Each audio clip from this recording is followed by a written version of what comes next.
Welcome to the show. It's a special episode of Cyber Shack Live this week. We're joined by Minister Paul Fletcher. He is the Minister for Communications, Cyber Safety and the Arts.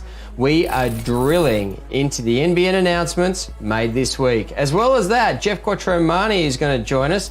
We're talking about life on the NBN as a fixed fibre to the home customer versus hybrid fibre-coaxial, the two experiences discussed a bit later. But first, here's the Minister.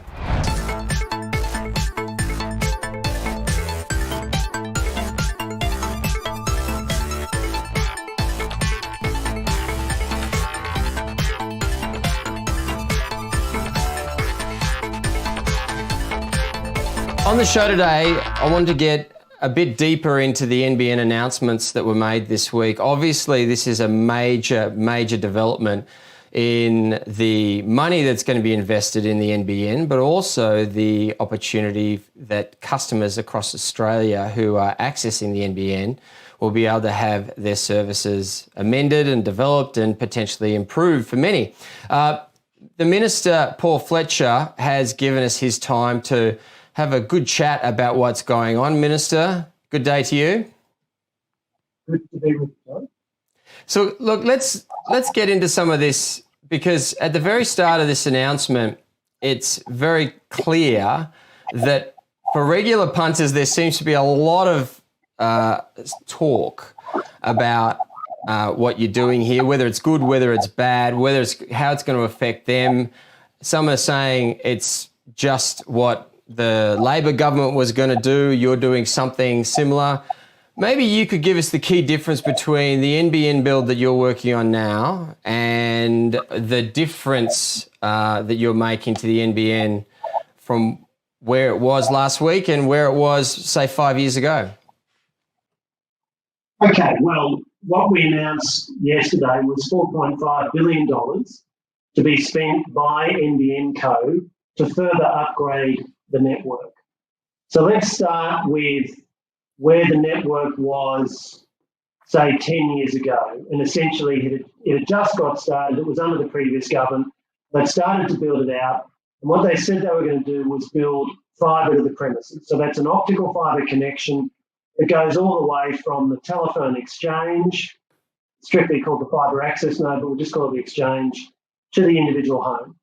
We came to government in 2013 and we felt the network had not been rolled out far enough, fast enough, and that unless we changed the way the network was rolled out, we weren't going to get it to all the people who needed to get it quickly enough. So what we changed to is what we call the multi-technology mix. What does that mean? In essence, it means there's about 11 million households around Australia, households and premises. That's not quite the exact number. We use 11 million to keep it simple. Mm-hmm. And who need to be connected to the fixed line network. And we decided we would use a mix of fibre to the premises, fibre to the node, and something called hybrid fibre-coax. So a lot of jargon there. With fibre to the premises, that was the original plan. Optical fibre all the way from the exchange to the home. Fibre to the node, what you do is you run optical fibre to a box on the street called a node. It's about the size of a couple of domestic fridge freezers put together. And that then sits within several hundred metres of a whole range of homes. And from the node, you then use the existing copper wiring to complete the connection. And that can give you an average speed of about 70 megabits per second. So pretty fast. And people who are fairly close to the node can get 100 megabits per second. Then the third group I talked about was HFC, hybrid fibre-coax. Those are the cable networks that Telstra and Optus rolled out in the late 90s. So they're pretty new. They are also, as the name suggests, hybrid fibre-coax. So a lot of it is optical fibre. The last bit of it is coaxial cable. And that also allows you to deliver very high speeds. We took a decision that in our multi-technology mix, we would reuse the Telstra HFC network, ownership of that passed to NBN, and that serves 2.5 million homes. Now, where were we before this announcement? We had around the country 11.8 million premises able to connect.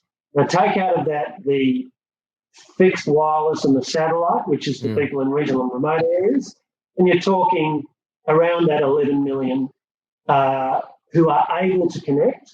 And of that, 7.5 million are connected.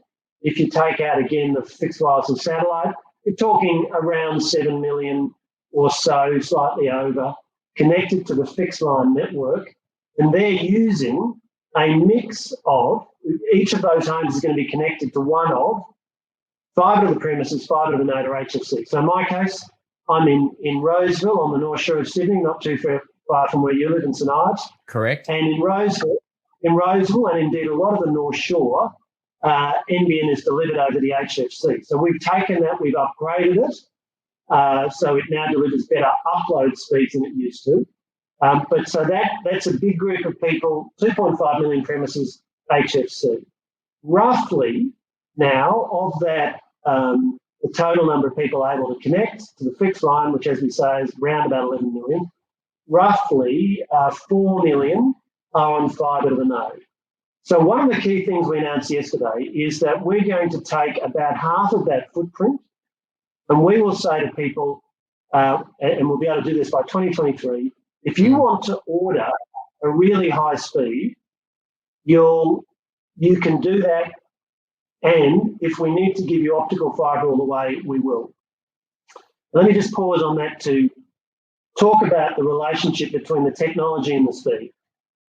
If you need a speed of 50 megabits per second, FTTN is very, very capable of that. Almost everybody in the FTTN, the fibre to the node footprint, gets 50 megabits per second.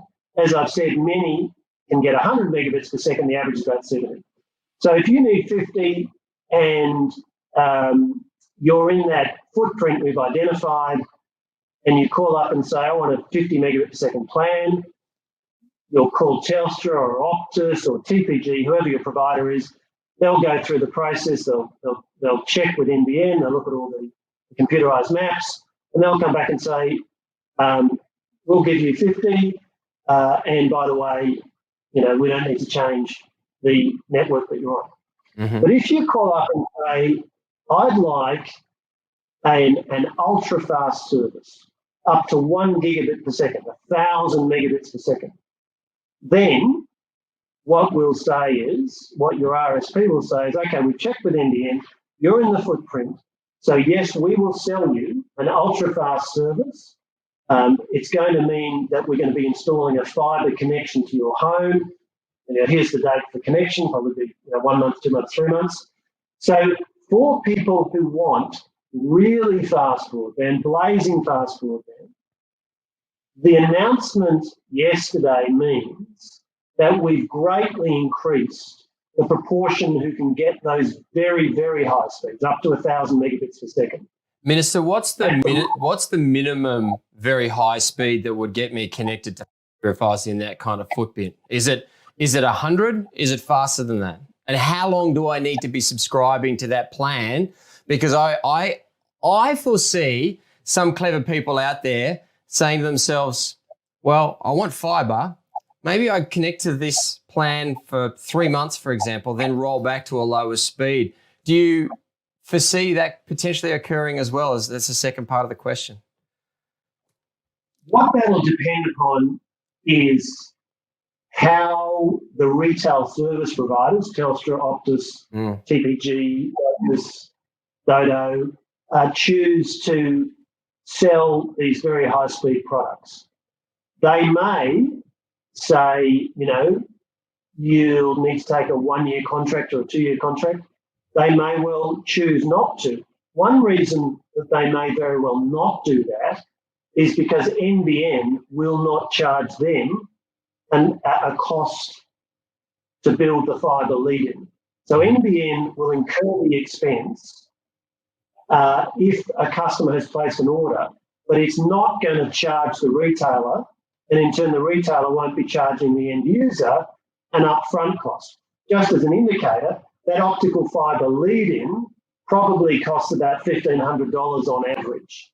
So what we think will happen is we think there'll be quite strong competition amongst the retail service providers to go out and market this and say to people, here's the speeds you could get, here's what you might be able to do with it, and here's the great offer we've got to try and get you onto this.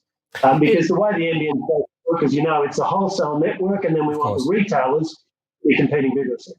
And would that minimum speed required to get that fibre be 100 megabit?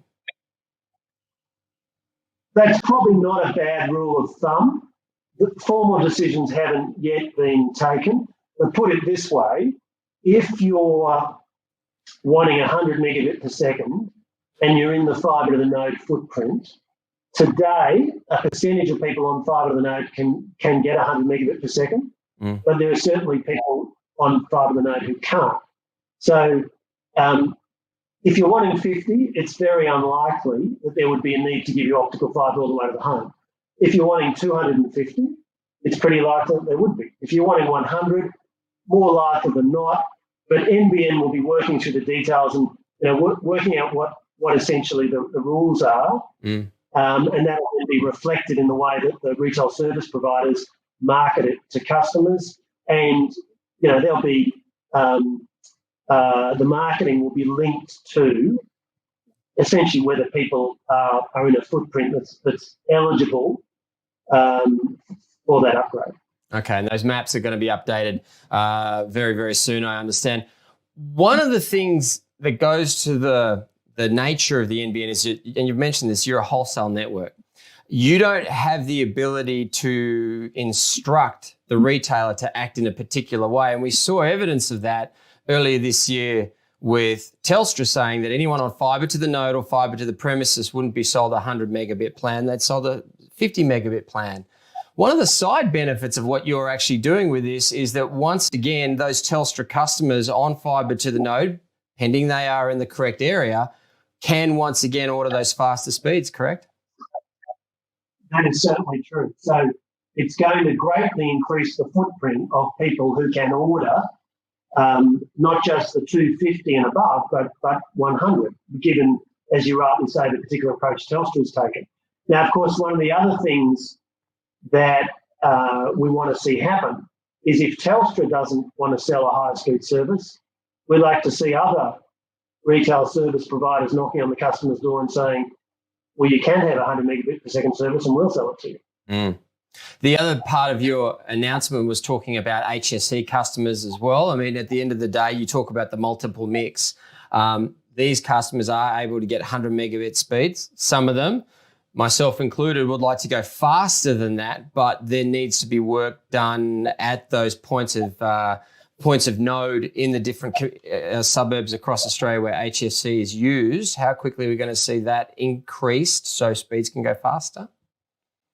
Well, that'll be one of the quicker elements of this. So the aim is, I think I'm right in saying by December 2021, we'll start to see some of the HFC being able to have those faster speeds sold. In fact, I think I'm right in saying there are some very small parts of the HFC footprint which are already supporting speeds of higher than 100 megabits per second. But what part of the announcement yesterday was, of the 4.5 billion, 400 million of it is going to be spent on the HFC.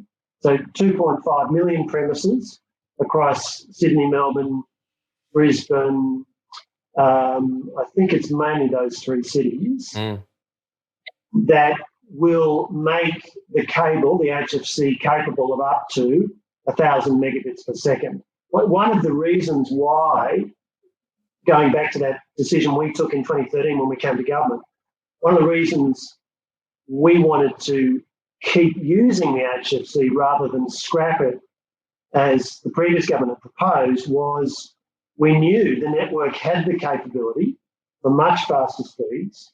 We knew it was therefore a way of getting services to people quickly. And we also knew that in other countries, including the US, there's a large number of people receiving high-speed broadband services over cable So we knew there was going to be lots of continuing technology being developed, some of which we'll be able to take advantage of in this latest upgrade.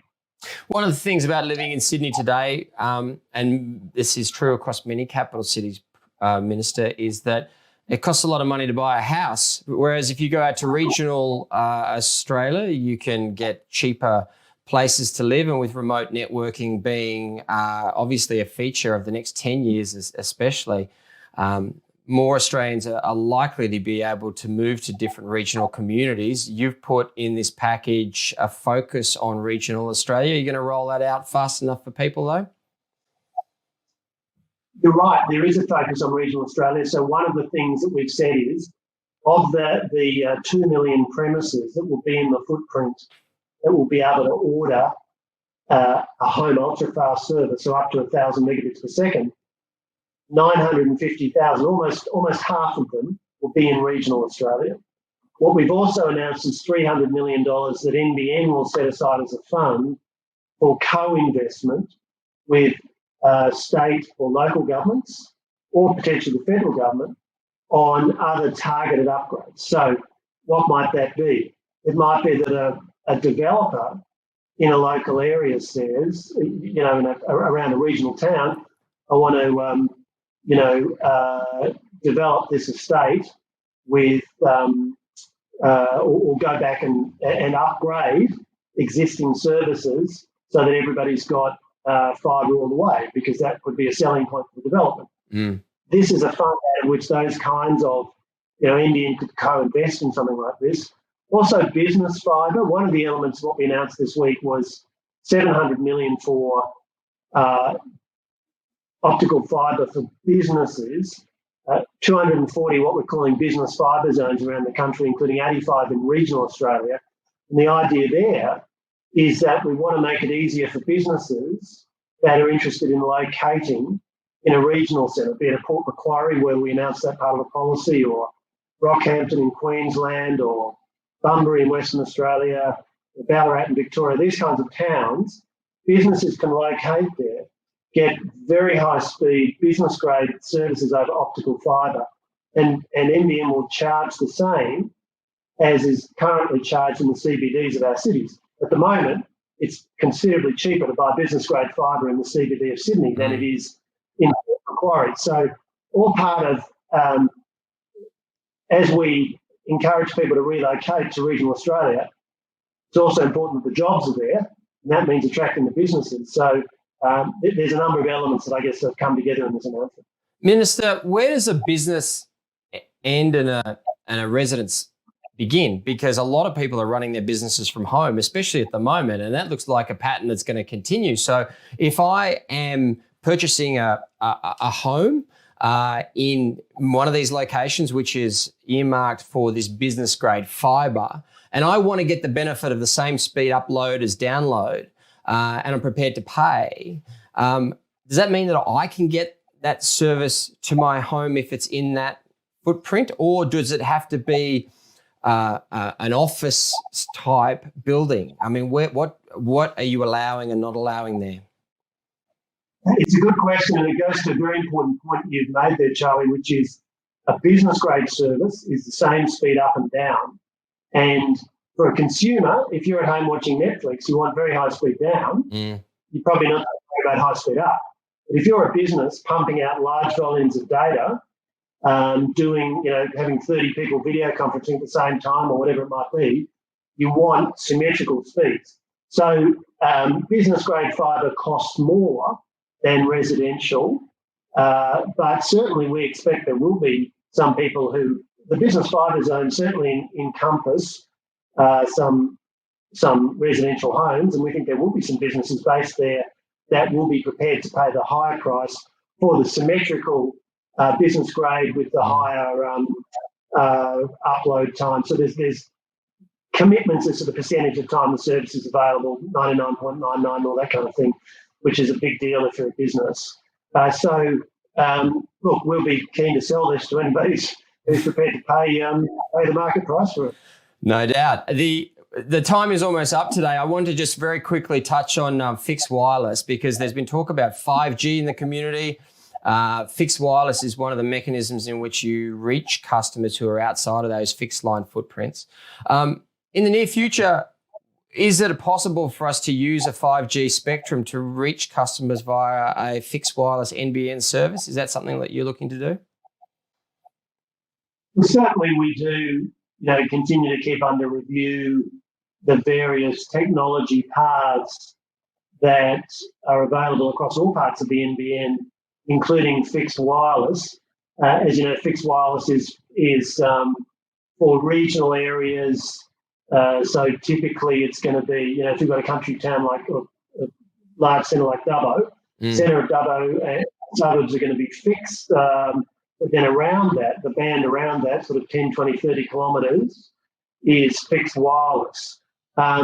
So look, we continue to look for opportunities to increase the quality of the service. I got a very detailed briefing just the other day from the team there. The particular direction of 5G is not something that came up, but we are looking at what the future might hold, and we'll continue to do that. And certainly in all technology businesses, you're always looking at what the possibilities might be for future development. Okay, so we'll take that as a yes if the technology allows it. Minister, good to have you join us today. Thank you for your time. I know it's a particularly busy week for you. Look, we'll get you back on again soon, closer to Christmas, and talk to you about the tech that's coming with NBN next year. We do appreciate your time, and we value you answering our questions today. No, Charlie, thanks for the opportunity to chat. Well, that was a very interesting deep dive, and we do really appreciate having the Minister on the show, taking us through all of that detail. It is great to understand the insights and the decisions behind what they're doing. I thought right now we'd have a look at the perspective of a customer. We've got Geoff Quattromani joining us. Welcome, Geoff.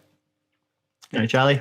Now, you are a customer of fibre to the premises, have been for some time. I'm a customer of hybrid fibre coaxial. We both pay for 100 megabit down, 40 megabit up style connection. Correct. I wanted to sort of drill a bit deeper into your experiences and just gain a bit of an understanding for people who haven't been on either of these formats. They might be on fibre to the node, fibre to the driveway. Well, all of a sudden there's going to be a change in the paradigm for that kind of NBN customer. I thought we'd give an insight into what it's like for us with our NBN services. And remember, we are talking over NBN right now. That's right. This is a perfect example of the NBN in action and really what it does enable. We wouldn't have been able to do this had I still been on ADSL where I used to live. But in this particular example, it's a fairly new home, which is why it did get fibre to the premise in the first place. And I've got a small box that sits in the garage, which is where the fibre is terminated. That's where the modem sits as well. And it's also where the first unit of my mesh network sits. So I start my Wi-Fi network from there and it spreads around the home. And honestly, for me, it means that my internet is treated the same as my electricity. I need it to be on. I don't need to think about it when I flick that switch. It just needs to work. And honestly, for me, fibre to the premise has enabled that. Let's talk about your kind of speeds that you're getting. I mean, if you're on 100 down, 40 up, what kind of peak speeds are you getting, and what kind of ping times do you get on that fibre network? So I get very, very close to 100 most of the time. During peak times is where I might see it drop to around the 80, very high 70s mark in terms of download speed. Upload, I haven't really seen 40 that often. I usually see around the high 30s in terms of my upload speeds. And ping times are always lower than 10 milliseconds. So I have a pretty robust network here, and I'm talking about even doing these speed tests from off the wireless network. This isn't necessarily plugged into the modem itself. So I'm quite fortunate that my NBN connection has been rock solid. I can't even tell you when it last went down. I couldn't remember a single time when I've had no internet in this home. So in your home, you've got yourself, your wife, you've got a small child. I would imagine 100 by 40 is enough for you, even with the ability to scale higher to 250, half a gigabit, full gigabit in the future? Yeah, look, I know that it's there. I know I've got the potential to go higher, but in my current experience, I just don't need it.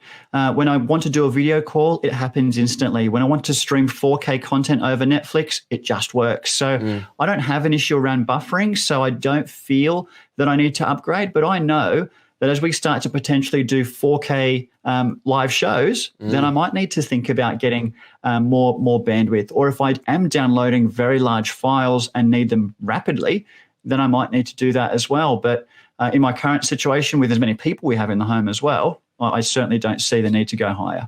You talk about those peak speeds, similar for me on HFC. The ping times are usually 10 to 12, so I think that's a little bit of a difference. Fibre to HFC, that ping, that speed of the data across the network. What about offline? I mean, at the end of the day, NBN is a developing network. It's always being tweaked and added to. Do you notice that the network goes offline? You do work at home a lot?